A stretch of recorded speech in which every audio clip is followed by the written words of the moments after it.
Okay, welcome back, everyone, to our Sunday evening marathon. It says, Eizel Chacham Haroya Es HaNoiled.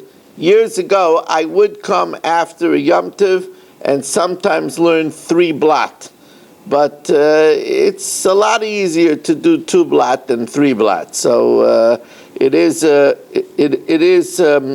good foresight to get ahead. With tonight's 2 blot, we will be perfectly positioned that on a Motzi Shabbos Shuvah, we will only have to learn 2 blot, which will be much easier for everybody.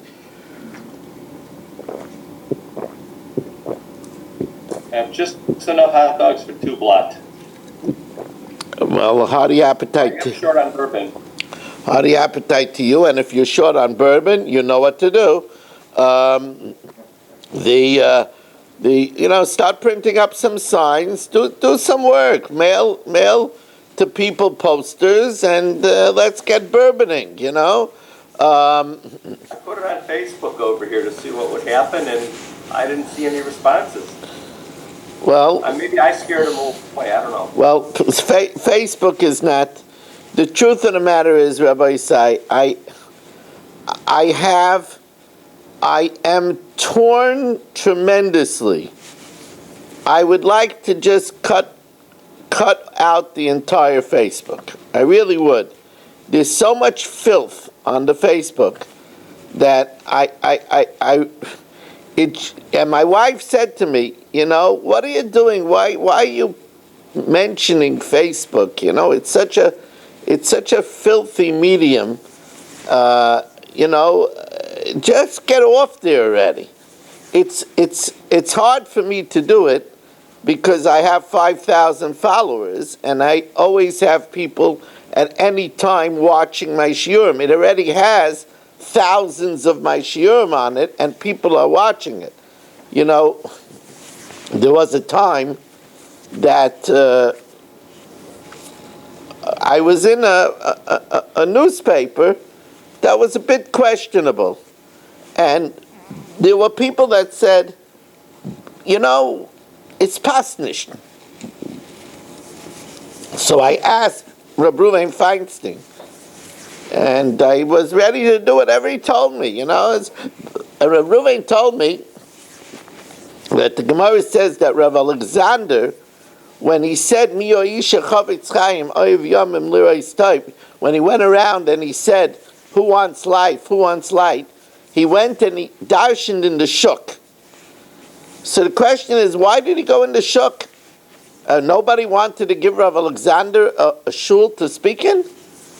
And the answer is he wanted to go where the people are that don't come to shul.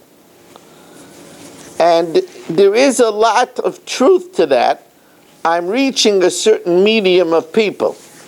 But it's with an expense. It's with an expense. I'm always torn whether to just cut the cord with Facebook. Somebody has to introduce some kedusha, so that's your position right now. Yeah, but also, as my wife says, she's afraid, and there could be truth to it. She's afraid that there are people that'll say, it's okay to be on Facebook because Rabbi Moshe Meir Weiss is on Facebook. I think Stefanski is too. Anyway. It's not uncommon, so. Anyway, it's one of the things that I grapple with. But I will tell you what I don't grapple with.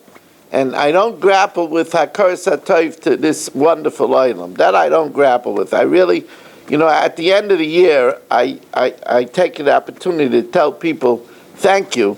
And I really thank you, everybody, that you make it your time to come here every night and make such a beautiful family over here. It's really, of course, I want you to be aware that we're a lot bigger family than we realize. Like, for example, our shul is in the course of adopting a kollel.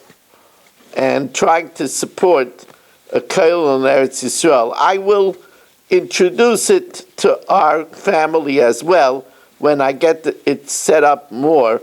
What happened is my father's brother, who survived Auschwitz, he had 7 sons, big Talmidei Chacham. One of them is very famous, the Rav Asher Weiss, the Minchas Asher. But Rav Asher has a brother, Chaim, who is a Rosh Kollel in Beitar. And his kollel in Beitar is in trouble. So they reached out from Eretz Yisrael that maybe Moshe Mayer, my cousin, would consider doing a small adopted kollel program. And we introduced it this Shabbos in the shul. It was very nice.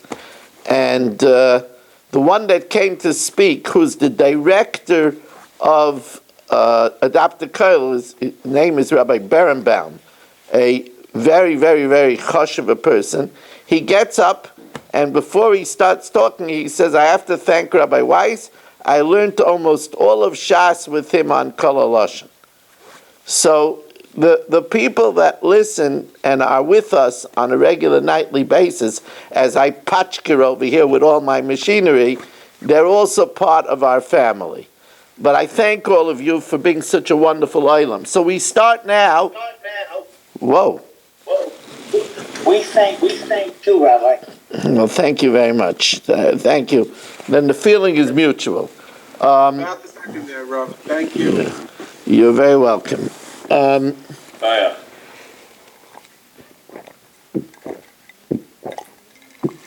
I like that echo. That was a good one. Yeah.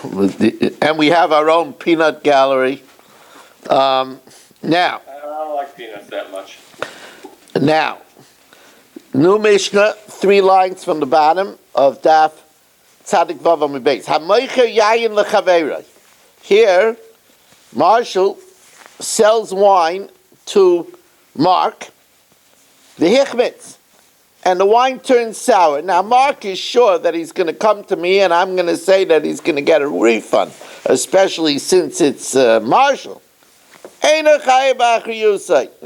Marshall doesn't have to pay him a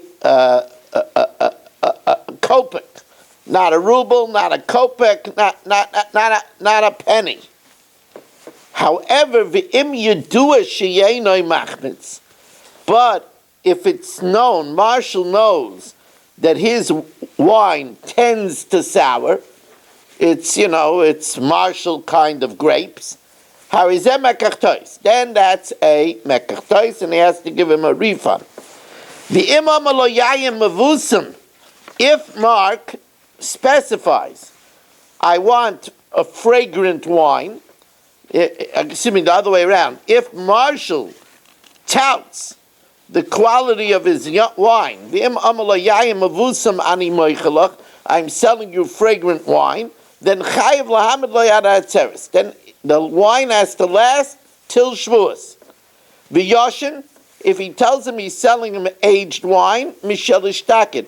That has to be wine that was already from last year. So this year is the 2nd year. Or miyushan, if he tells him Yoshin is old wine, miyushan means aged wine. That's mishel gimel shan. That has to be that this is the 3rd year, and the Gemara will say it has to have a shelf life until Sukkot. Now, where do we say where Marshall sells the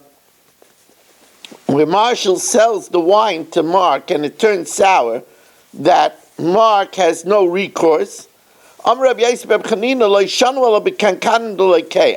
That's only if Mark put it in his barrels.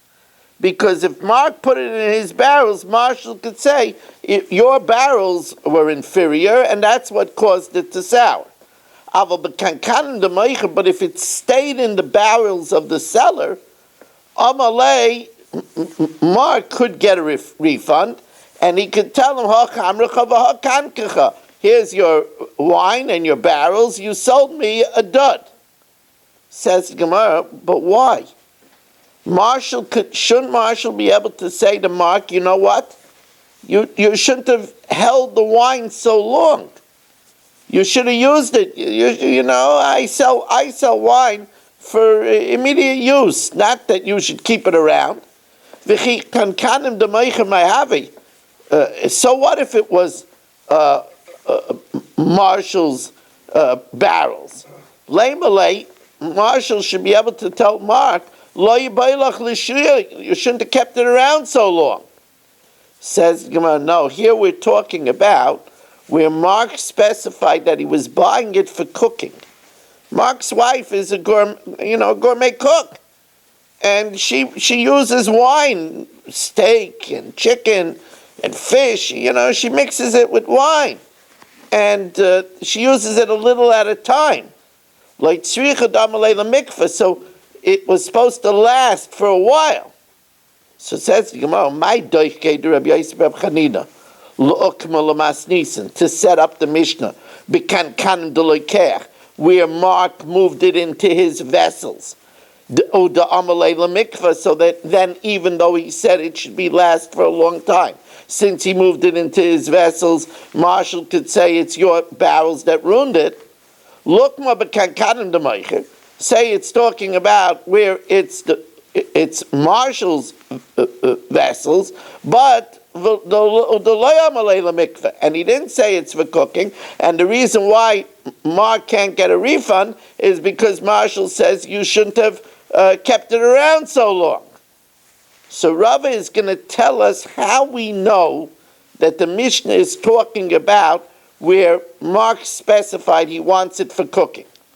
Amar Rava Masnisan Kashise, the Ketani, it says in the Mishnah, Im Yodeya Sheyenai Machmetz, if it's known that Marshall's wine turned sour and Marshall didn't inform him, Harizeh Mekachtois. But again, why should it be a Mekachtois? Marshall could say, yeah, it turned sour if you hold it a long time, but I sold it to you for immediate use. Amai, Leimalei, Marshall could still tell him, Lo Yibayalach Lishuya, you shouldn't have kept it around. It has to be talking about where Mark said, I'm buying it for cooking, so therefore he had the right to keep it a long time, and therefore if he knew it would turn sour, it's a mekachtois, shmamina. But the Gemara says that this that we say that if it would be kept in Marshall's vessels, and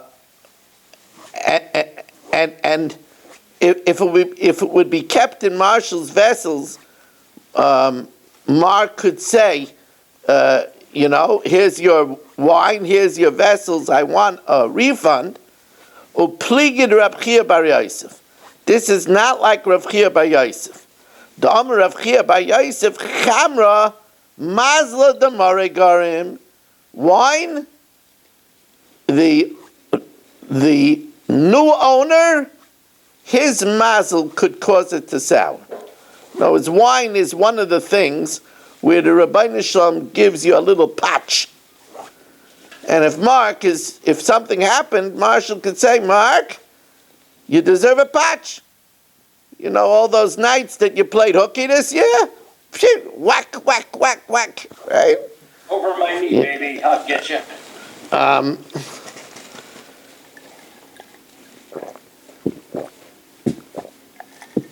People that live in glass houses shouldn't throw stones, Marshall.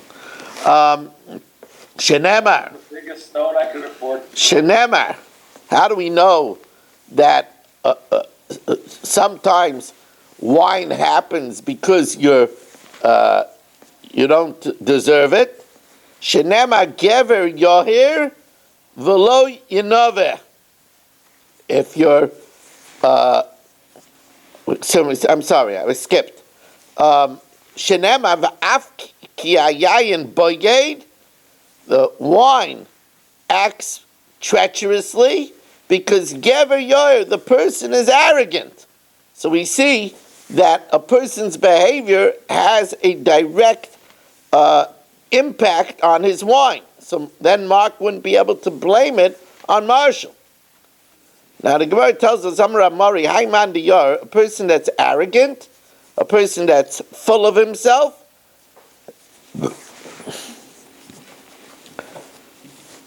Afilu ha'inshei beisei lo mikpel.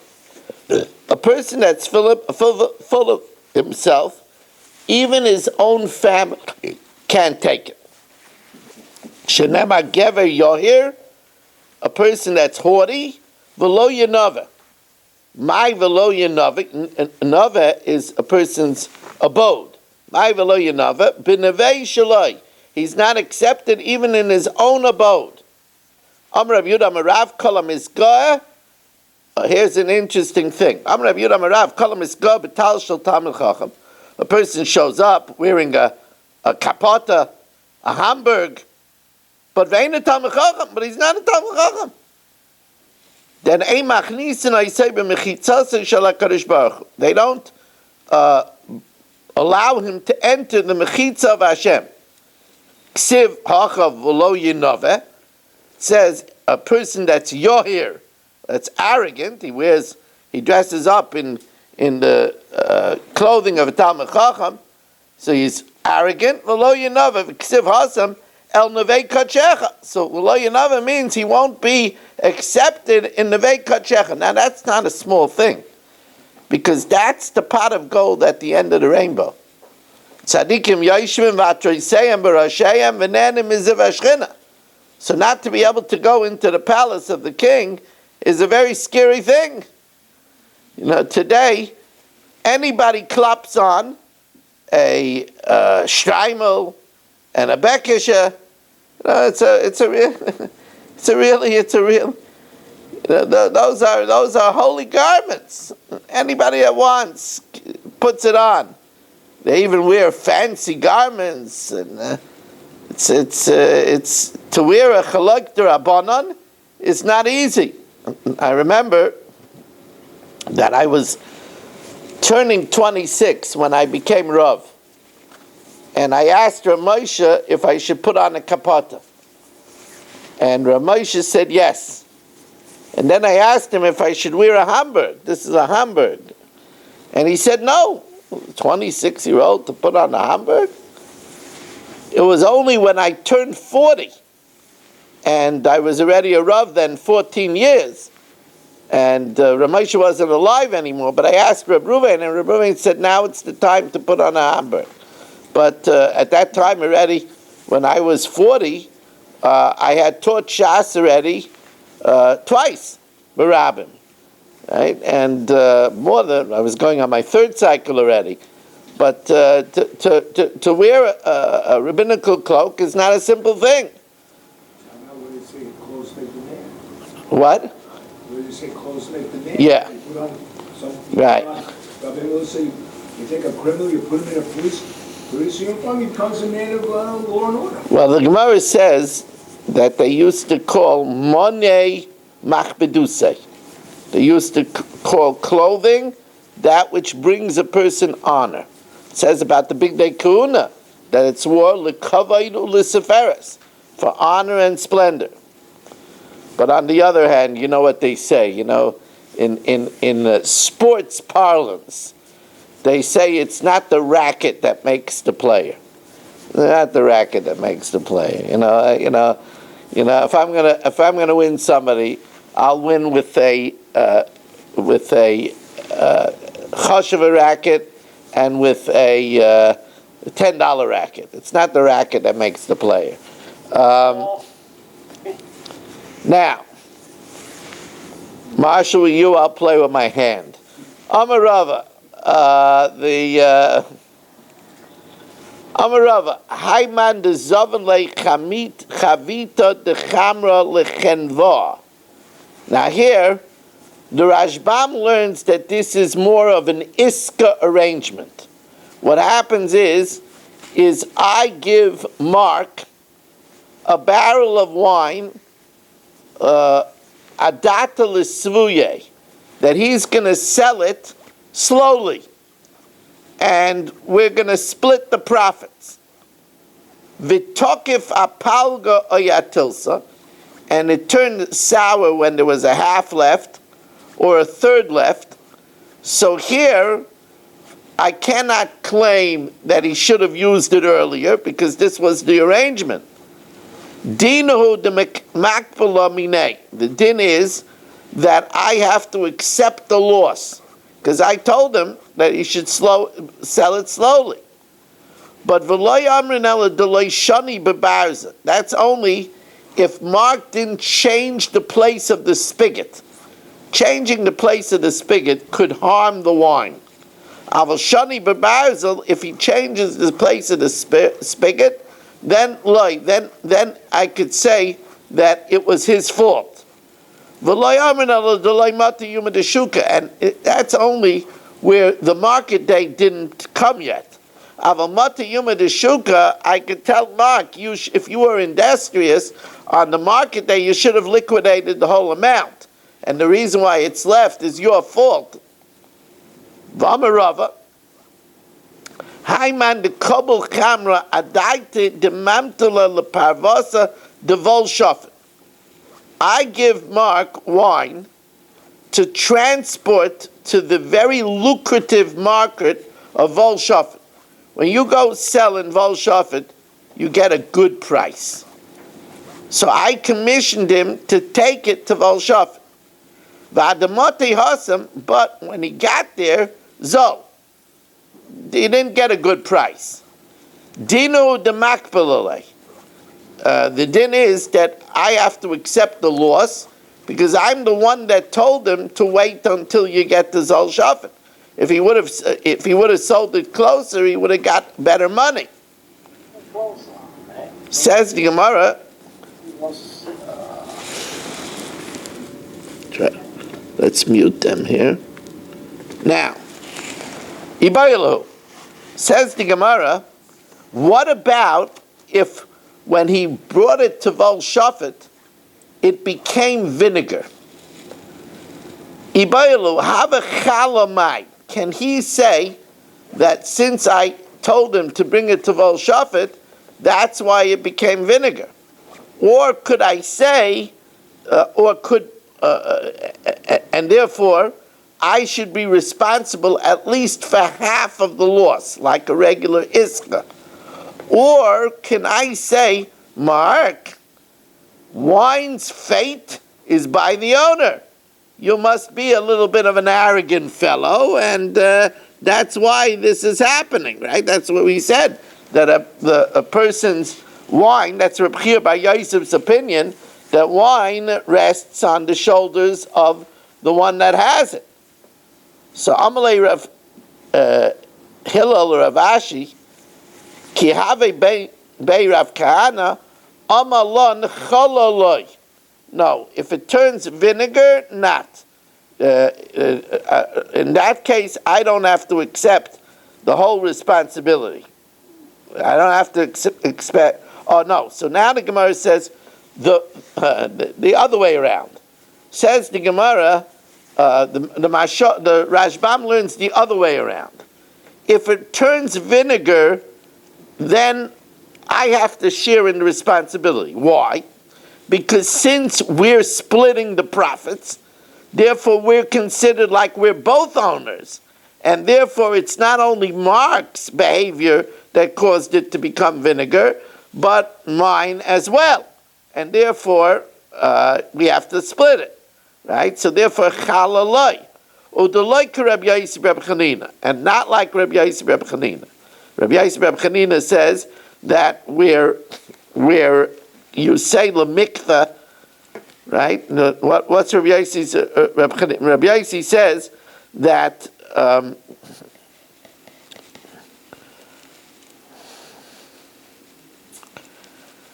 Rabbi Yosef Reb Chanina says that where it's a case of lemikpeh, where I told you it should last for a long while, so then I have to take the full responsibility.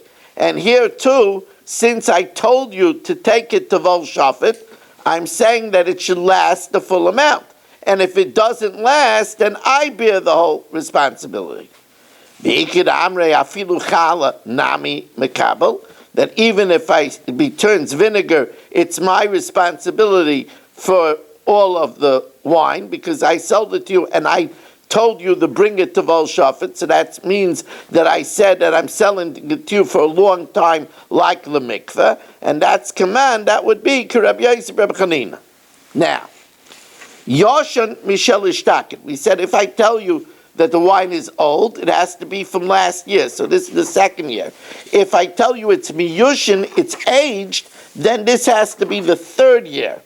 Tana, Umiyashin, where I tell you it's aged wine, then it has to have shelf life to last until Sukkot.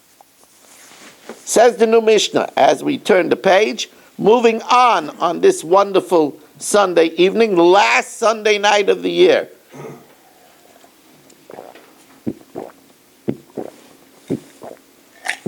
Remember, everybody, on these days, Sunday, you could correct all the Sundays of the year. Monday, you could correct all the Mondays of the year. It's really, as a matter of fact, it's a big thing. Tomorrow's Aliyah, people don't realize. Tomorrow's Aliyah by the Torah is a very chashuv Aliyah. It's the last Aliyah of the year. It's the last Aliyah to the Torah of the year. Now,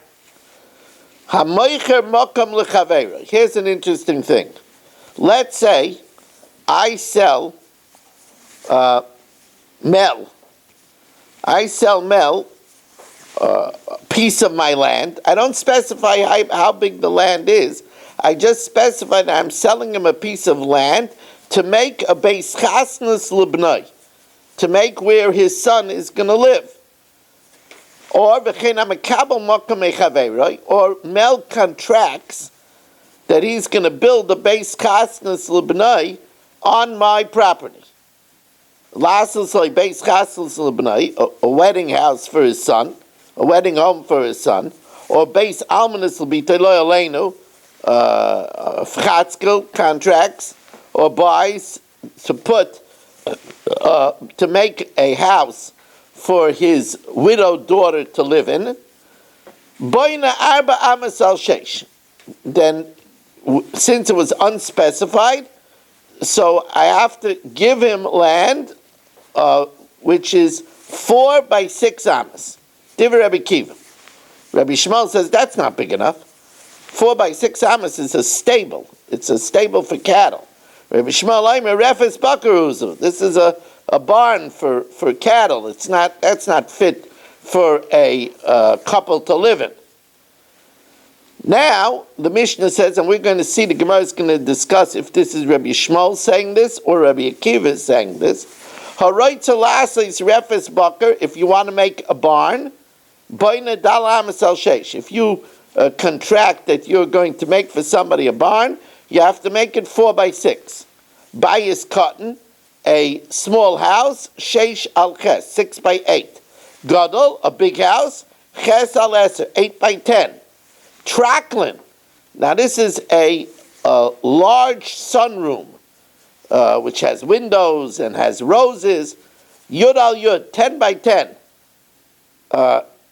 Rumite, now what's the height? We keep on saying the width and the length. What's the height? Rumai kechatzi orkai v'kechatzi rachbai. The height has to be the total of half its length and half its width. So if it's 4 by 8, so it has to be 6, because it has to be half the width and half the length. What Raya Ladava? What's a proof to that? Reb Shimon Gamliel Aimer kibinyan ha'eichel. The kodesh in the bayis in the Beis Hamikdash was 20 by 40, not the Kodesh and the Kodesh Kedoshim, just the Kodesh.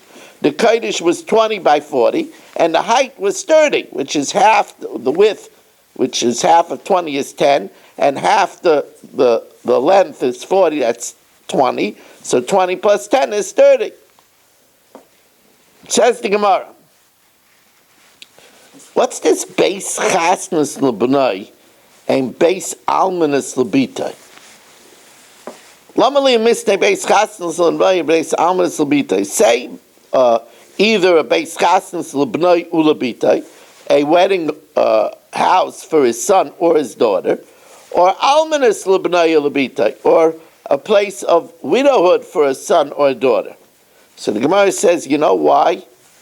Because the son cannot live by the in-laws.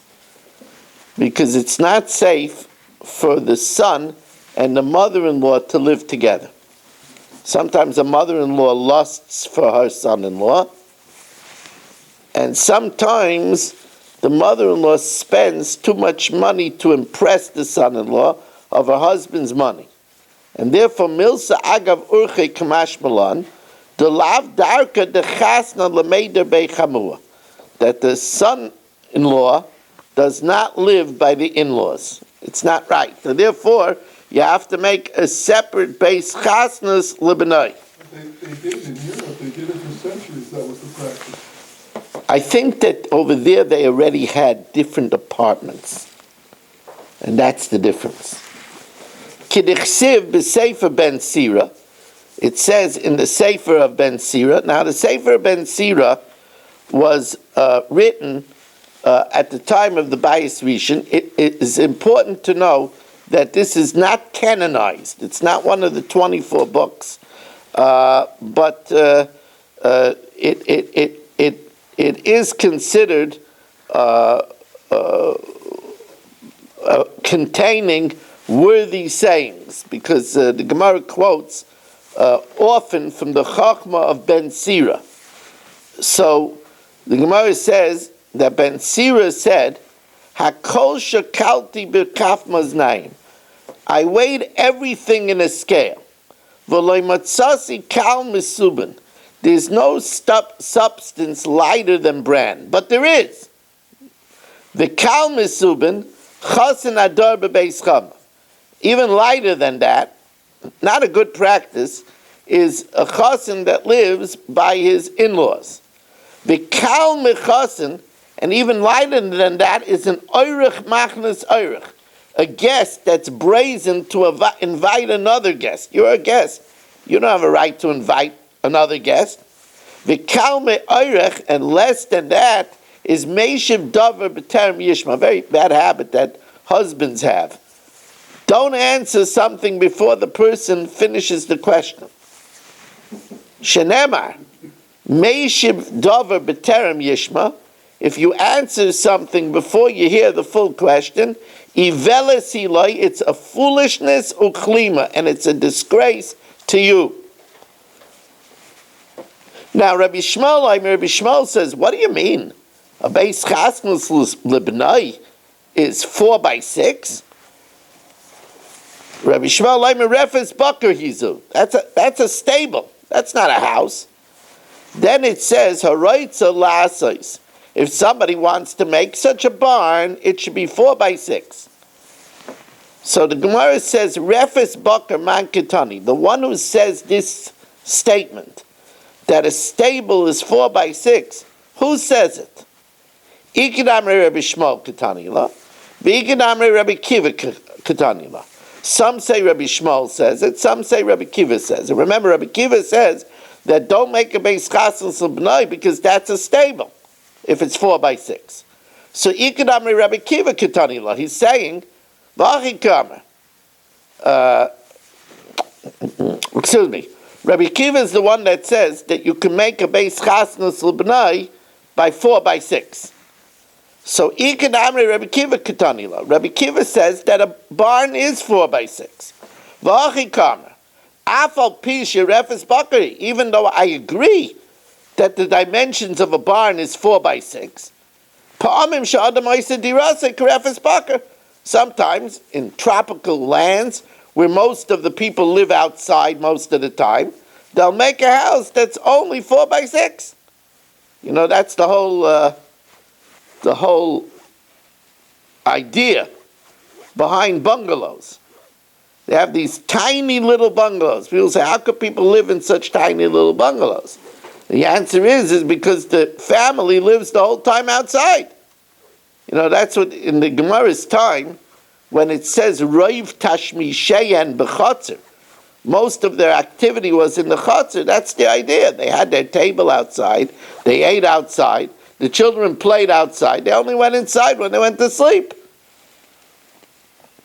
V'ikadamre Rabbi Shmuel Ketanila. V'achi Kamer. Maybe Rabbi Kiva holds that a barn is smaller. But Rabbi Shmuel says, how could you make a base chassan l'manai 4x6? V'achi Kamer sheroitz alasa is refes bakar ois arba amas al sheish. But it very possible is that Rabbi Akiva doesn't hold that way. Rabbi Akiva might hold that the dimensions of a barn is smaller. Tracklin, Yud al Yud. A tracklin's 10 by 10. My tracklin, Kufta Beivardi. This is like a big sunroom with roses and many windows. Tani v'kantir. Now, kantir is shtayim esrei yud beis, 12 by 12. Kantir, it's very interesting that kantir was very similar to the word center. This was a huge orchard that was in front of a palace. My kantir, tarbetz apadne. This is an orchard that was in the front of the palace, and it was 12 by 12. Now, it says, Rumai,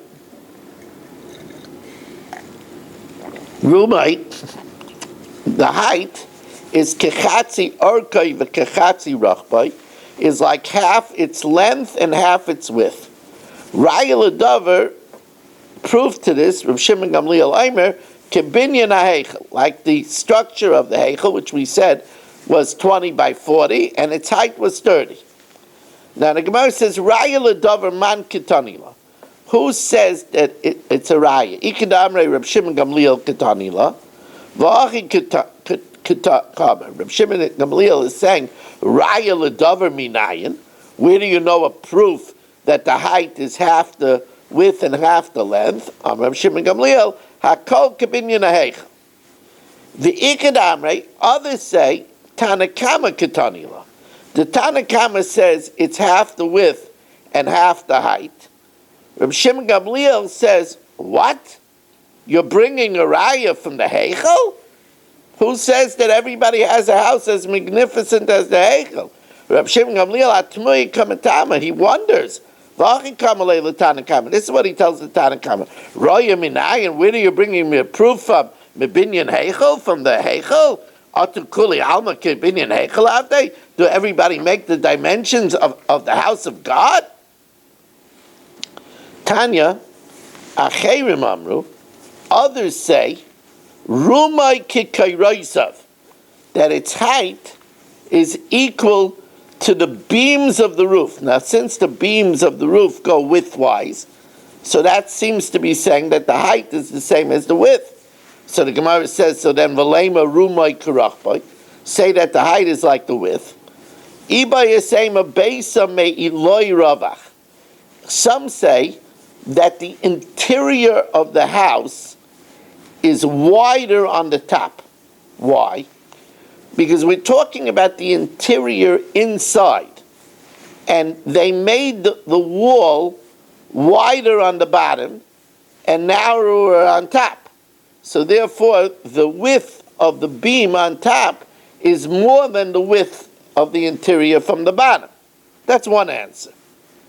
The beams went into sockets in the walls. So the beams were wider than the interior of the house because they were inserted in the sockets. Reb Chanina Nafik L'Kiryasa. Reb Chanina went to the suburbs.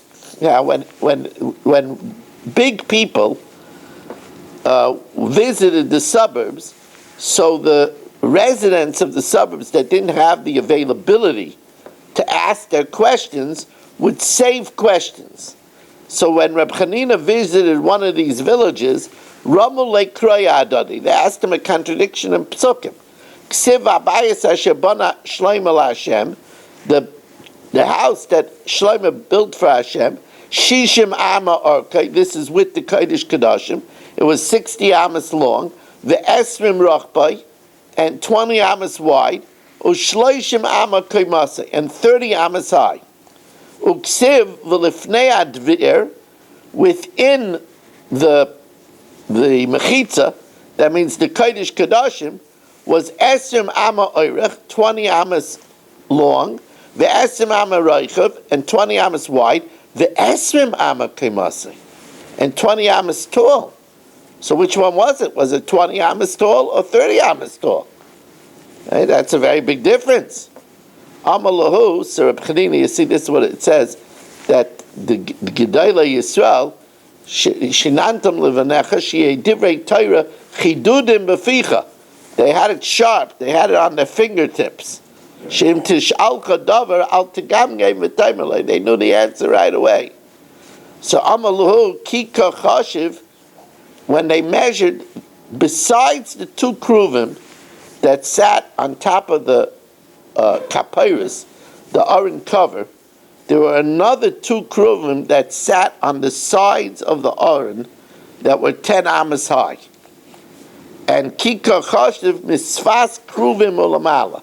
From the edge of these kruvim, since they were 10 amas high, so there was 20 amas from the edge of these kruvim, and that's why it says 20 amas. Okay, a good piece of work, Rabbi Isai, as we just finished the 2 blot, so now we are 2 blot ahead and in line for now an easier Matzi Yom Tov. We did the Mishnah Yomis already because I knew I would have 2 blot, so it'll be loaded on very soon. And I want to thank you all for joining us and wish you a wonderful day and a wonderful week of doing tshuva and asking people for forgiveness and forgiving people and saying slichas.